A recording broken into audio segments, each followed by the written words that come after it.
What is going, guys? It's RX003 back at it again with another mechanical keyboard video. Today we're gonna lube some switches. So I'm holding right now a Kelowna Krytox 205 Grade 0 lube. This is the most accessible one in the market, and this is again a Krytox one, but I think this is a Chemors. I actually won it on a local Facebook group. So lucky me, as we're gonna use that today. So this is my 10 extra switches. This is the NovelKeys Cream switches. I actually love the color of this switch. It's kind of ivory or off-white. So in case you didn't know, guys, it has 5 pins. If your board supports 3 pins, you need to remove this part, those 2 parts there. And actually ID80 supports 5 pin, so I don't need to cut any, so I'm good with that. So this is actually gonna be fun. So it's my first time doing one. So this is a switch puller. You also need this one, and of course your brush. It's a tiny brush because you're gonna use it on a tiny switch. So you actually need to buy a good switch puller. This switch puller is actually cheap, and I actually need to buy new one. So in order to pull the switches, you just gently need to align it. I think there's a indication in the switch where you need to put the switch puller. But yeah, just gently align it on the bottom one and the top one. Gently pull it out like so. Can we pull it? There you go, I pull it.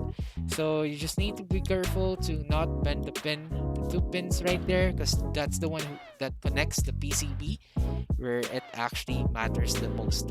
So moving forward, of course, you need a switch opener in order to lube it, guys. So again, I'm using a cheap one, as you can see over here. This is a switch opener, guys. You just need to align it over here. Once you have aligned it, just gently squeeze and it should pop out like so. So again, don't use cheap ones. So this is the top housing, the stem, that's the one that dropped, and of course your spring. For this one, I actually separated each one so it won't get lost. And lastly, of course, the bottom housing.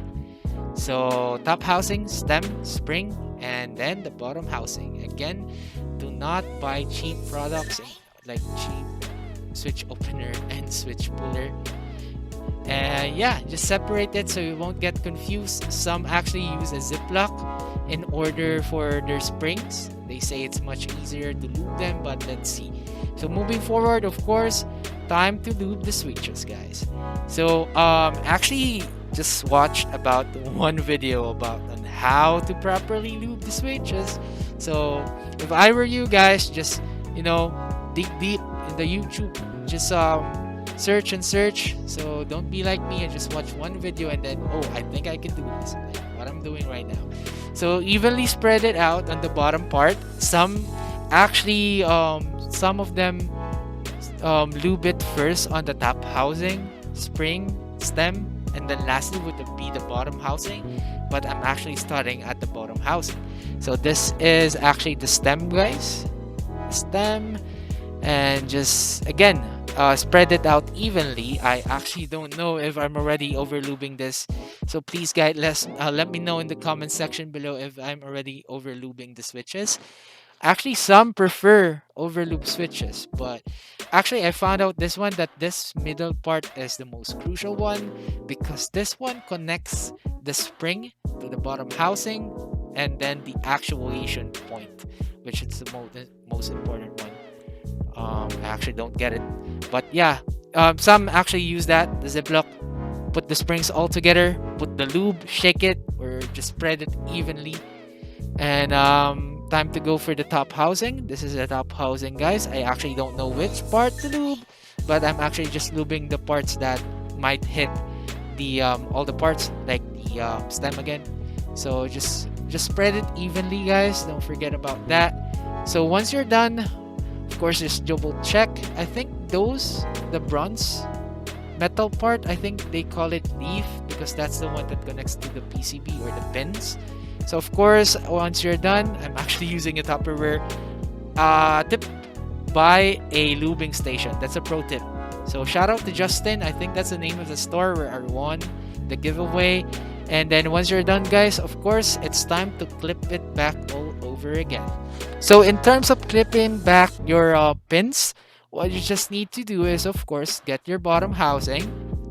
And then what I did is get the spring, put it together in the middle, get your stem, get your top housing, and then clip it back.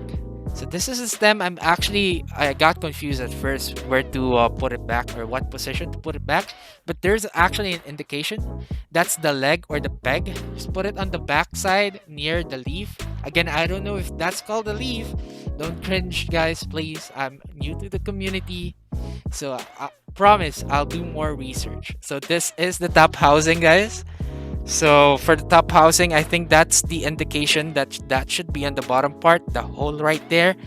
So just align it properly, guys, and then just clip it. You will actually hear a satisfying click, which I did not include in the video, so I apologize for that.